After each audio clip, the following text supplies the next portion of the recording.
Há uma notícia aqui do dia 28/8/2023 que diz o seguinte: CPMI do dia 8 de janeiro não precisa ouvir Bolsonaro para indiciá-lo, diz relatora. A todo momento, assim como o senador Exalcir disse, há uma parcialidade muito grande de quem deveria ser a juíza, de quem deveria avaliar todos os fatos. Essa CPMI ela foi aberta para apurar tanto ações quanto também omissões. E as linhas investigativas, por mais divergentes que sejam, deve ter no mínimo uma lógica, deve ter no mínimo um embasamento de argumentos. A gente vê, por um lado, a oposição aqui compostas, por deputados majoritariamente aqui de direita, indo para uma linha onde você tanto quer ver as arbitrariedades jurídicas que aconteceram, tanto também com relação às omissões. Mas ainda assim, nós aprovamos diversos requerimentos de convocações que não diziam respeito a isso. Por quê? Afinal de contas, nós queremos investigar. Não uma investigação seletiva, uma investigação que blinda as pessoas, mas uma investigação que vai apurar os fatos. Agora, a relatora disse aqui anteriormente, se dirigindo à polícia aqui do DF, abre aspas, ou é ineficiência demais, ou é não olhar o que estava acontecendo diante do Senhor. Você pode utilizar essa frase exatamente para o Flávio Dino, e ela encaixa como uma luva.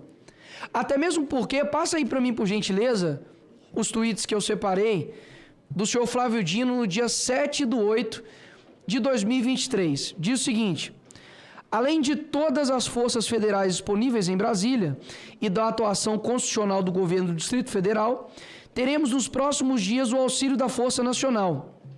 Assinei agora portaria autorizando a atuação em face de ameaças veiculadas contra a democracia. Pode passar, por gentileza. Desde cedo, isso é no dia 7/1/2023, às 10 horas e 18 minutos. Desde cedo, eu e os diretores gerais da PF e da PRF estamos em diálogo e definindo novas providências sobre atos antidemocráticos que podem configurar crimes federais. Vamos manter a sociedade informada. Pequenos grupos extremistas não vão mandar no Brasil.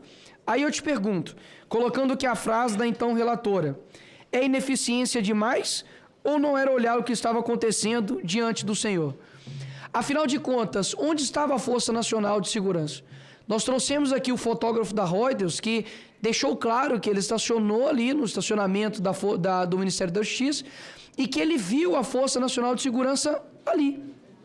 Ou seja, por que não houve também um emprego disso?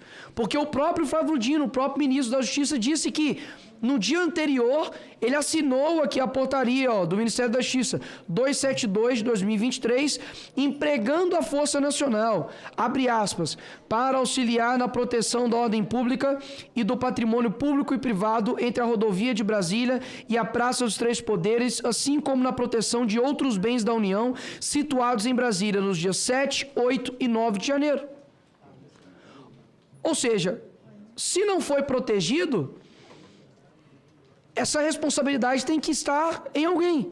Agora, se aplicar a mesma régua que a relatora aplicou para a polícia do Distrito Federal, também vai ter que ser preso o G. Dias. E espero, inclusive, que a relatora tenha o mesmo tino, a mesma gana que inquiriu os demais para poder também inquirir o G. Dias. Eu quero ver aqui das pessoas de esquerda, deputados, senadores, senadoras, a mesma gana, a mesma disposição em inquirir o G. Dias, que era responsável pelo Plano Escudo. Afinal de contas, se ele tivesse sido efetuado, como o senhor Anderson Torres disse aqui, só uma bomba, nas palavras dele, iria destruir o planejamento. E o grande responsável por esse Plano Escudo é o general Gonçalves Dias, que é o general instituído por Lula. Agora, quando nós vamos ligando os pontos, quando não se diz respeito, por exemplo, às câmeras do Ministério da Justiça, por que a base aqui do governo Lula, a base do Dino, que foi colocado aqui para poder defendê-lo e blindá-lo, por que não ficou indignado quando a totalidade das câmeras não foram enviadas? Porque quando a gente fala em convocação do comandante da Força Nacional de Segurança, a esquerda permanece silente. Ora, não quer investigação? Não quer apurar todos os fatos? Por que há uma blindagem por parte aqui dos deputados para o Flávio Dino? Por que não foi, por exemplo, chamado aqui o Capelli, que foi o interventor um dia após? Por que não é chamado aqui o Flávio Dino? Foi-se colocado aqui na reunião passada, por exemplo, puxou-se, né, a capivara aqui do então ajudante ali de ordens, foi colocado ali, quebrado o sigilo telemático dele, dizendo que as suas opiniões privadas configurassem crimes. Ora, e se a gente tiver quebra então telemática então dos agentes que estavam ali no dia, senador Cleitinho? Se a gente tiver a quebra telemática do Flávio Dino, deputado Marco Feliciano, será que a gente vai encontrar ali alguma mensagem, alguma opinião, algo no que diz respeito a ajudar a nossa investigação aqui?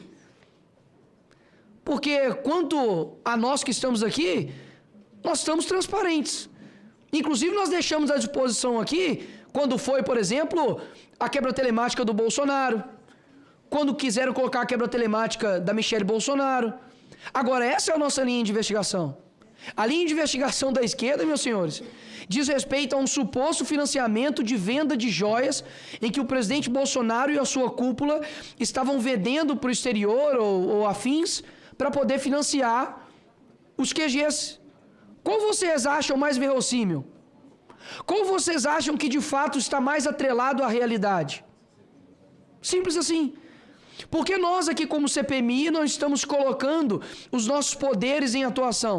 Por exemplo, eu acredito que ao não enviar as câmeras, a deixar claro de que não foram a sua totalidade que o Flávio Dino enviou, e se escusou ainda dizendo que ele só poderia intervir com autorização do governo, sendo que isso é mentira, porque nós temos aqui hoje o senador Moro, que anteriormente já foi também ministro da Justiça e que empregou a Força Nacional de Segurança quando ocorreram manifestações aqui, inclusive manifestações de milhões de pessoas. E nem sequer uma lixeira foi quebrada. Então, isso que nós precisamos aqui esclarecer.